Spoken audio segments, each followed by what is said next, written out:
Welcome to Crosscut Now. I'm Paris Jackson. In today's episode, we lift the veil on this season of Human Elements with its director to learn how this science show tells complex stories about climate change that's relatable to everyday life. And we'll also look at how companies that violated state health and safety laws in the workplace receive major monetary fee reductions, and the Yakama Nation has a new courthouse after 7 decades of waiting. In today's top story, we go inside one of the creative minds behind the Crosscut KCTS 9 show Human Elements. It captures the intimate connection between humans and Earth. Season 4 of the series tackles one of the greatest crises facing our globe and us here in the Pacific Northwest. I sat down with Human Elements director and producer Sarah Hoffman to learn more about the production's new season focused on a significant issue affecting our everyday lives. Thank you for joining us, Sarah. Thanks so much for having me, Paris. Now, as the director of Human Elements and also the producer, you're with the science show bridging the gap between humans and our planet. Tell us a little bit more about that. Human Elements looks at scientists, researchers, advocates, and how they're interacting with the environment through their work, through their life, and through the projects that they're passionate about. Interesting. Now, for season 4, you're focusing on climate change in the Pacific Northwest. How did you and your team decide to focus on this particular topic? Yeah, so the last few seasons, we've been kind of picking a theme to tie all of these stories together. And climate change is such a big topic that impacts everything we do, everything we touch, everything we experience. So the idea was to take that and look for ways to make it a little bit more approachable and kind of to see people working in that space and some of the ways that they're able to have an impact or teach us something about the ways that climate change is impacting our environment and our world. The first episode is already out of season 4, and you're focused on a specific butterfly species, again, surrounded by this topic of climate change. How did you decide to showcase the work that's being done right here with one of our renowned professors? Yeah, so with that story, we're kind of looking at how data that was collected 25 years ago compares to data now.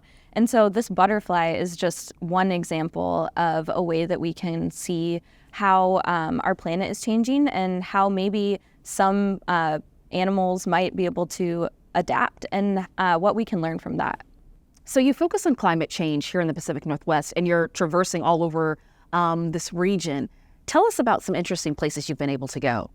Yeah, so these stories have taken us to some incredible landscapes. We've been tracking lynx out in the Winthrop area through the rugged mountains of the North Cascades. We've gotten to peek into a freezer that has native plants that are rare and endangered being preserved there and kind of see what the teams that are working on that are doing to conserve those species. We've gotten to peek into Recompose, which is a funeral home that specializes in human composting and kind of revolutionizing the death care industry and how that can have an impact on carbon emissions. So yeah, we've gotten to go to some amazing places, and we're excited to share that with everyone. What surprised you from this latest season? We did a lot of stories this season that focus on Indigenous communities. And through those stories, we kind of see maybe one project about climate change, like the Swinomish tribe and their work with reviving clam gardens. But through that and other stories, you kind of see how everything is really interconnected in our ecosystem. The water and the air and us as humans, the culture that, has been passed down in that community for generations. It's all interconnected, and we can learn a lot from that. What do you hope the viewer takes from these characters that you're highlighting in every episode? I hope that people can kind of come into this topic and maybe they feel paralyzed by fear of climate change and feel like they can do something about it. And so in talking to our climate therapist who's featured in our final episode, we kind of learned that accepting that grief that we feel and acknowledging that and maybe sharing that with other people is a first step. And then that can lead us into action. And so every individual person can take an action that is personal to them. So what we see in this season are different ways that different people in this field are kind of taking action, but everyone can have an individual responsibility and make an impact to such a big issue. There's so much more to come of Season 4. Thank you for joining us, Sarah. Thank you so much. If you want to see Season 4 of Human Elements, watch KCTS 9 every Friday night.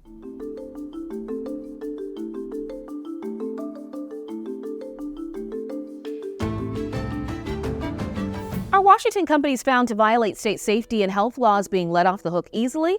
We'll explain what Crosscut found in reviewing state data.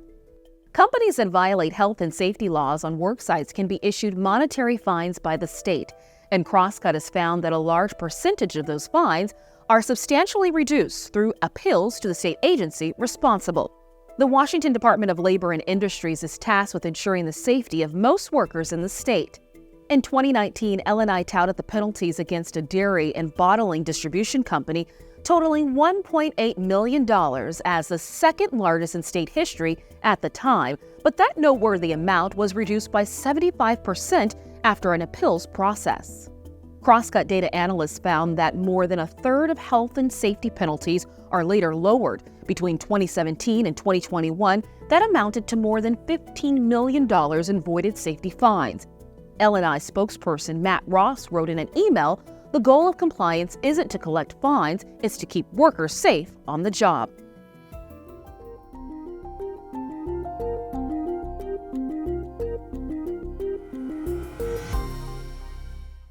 It's been a long time coming for the Yakama Nation, but a new tribal justice facility opened to serve the community. Details ahead.